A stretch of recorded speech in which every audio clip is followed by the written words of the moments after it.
summers ago, my stress level was in the red zone. We were understaffed at my job, I was putting in long hours, and I hadn't had any real time off in over a year.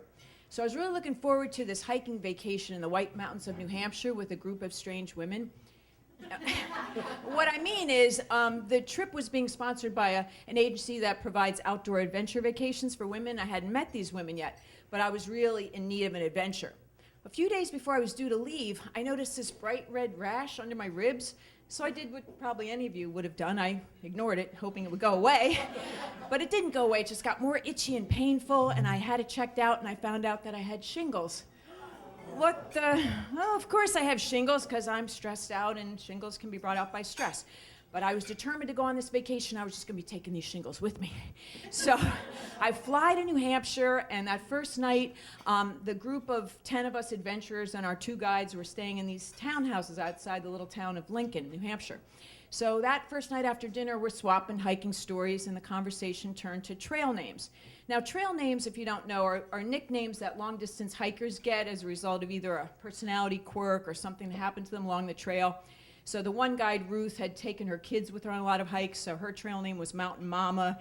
And the other guide, Jan, had hiked sections of the Appalachian Trail so often that her trail name was Rerun. So, you know, we're kind of bonding over these stories and looking forward to the hike we're going to take the next day up to a place called Zealand Falls. Some of you may have heard of it. It's really beautiful up in the White Mountains. So the next morning, I'm up early and I'm ready to go, because I'm always up early and ready to go.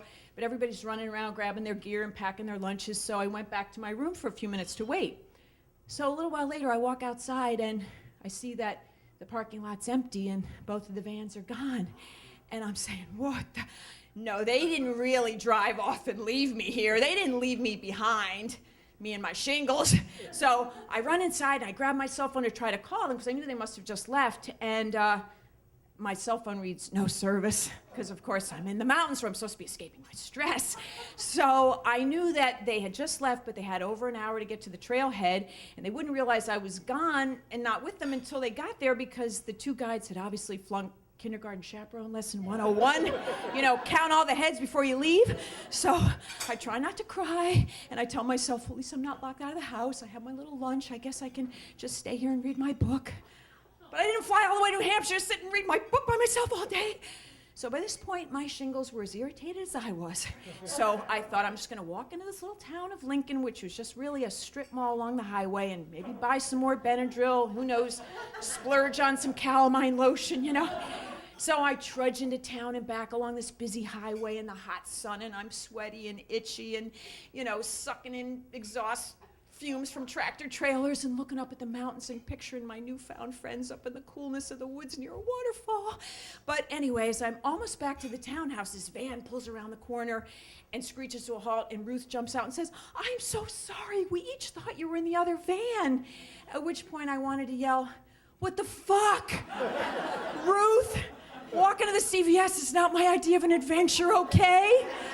But of course, I didn't say that. I was so relieved she came back for me, so I jump in the van and we head back out, and I'm munching on my sandwich, and she's telling me that the other people hiked on ahead and they were going to wait for us up at the top. So we get to the trailhead, and at that point I realized I've already walked 4 miles, and the hike was going to be 6 miles. So me and my shingles were going to be putting in 10 miles that day. But we got on the trail, and it was nice and cool and peaceful, except for that last quarter mile where we had to climb over piles of big boulders to get to the top. But when we got there, it was gorgeous scenery and the waterfalls, and the women came running up to me and my group, are you okay? And the other guide, Jan, is apologizing. We went over and sat by a little stream to rest, and I looked around at everybody and I said, well, I guess I got my trail name now. Afterthought. And they said, oh, but you know, the rest of the trip did get better. We hiked to some wonderful scenic places. One day we canoed down a river, and another day we went swimming in this old-fashioned swimming hole they call ladies' bathtub, and we laughed and had a great time, and my shingles got better too. You know, you may know shingles are caused by the same virus that caused chickenpox. You have chickenpox when you're a kid, and then the virus kind of goes to sleep in your body, and then something wakes it up and gives you your case of shingles. And so, of course, I had chickenpox as a kid, and the virus went to sleep in my body, and my job stress woke it up. But I have to say, that week in the White Mountains, there was something else asleep in my body for all those years, and what woke up in me was a really strong urge to go outside and play.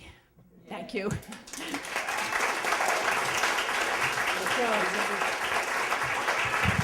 Cindy, everybody. Great job.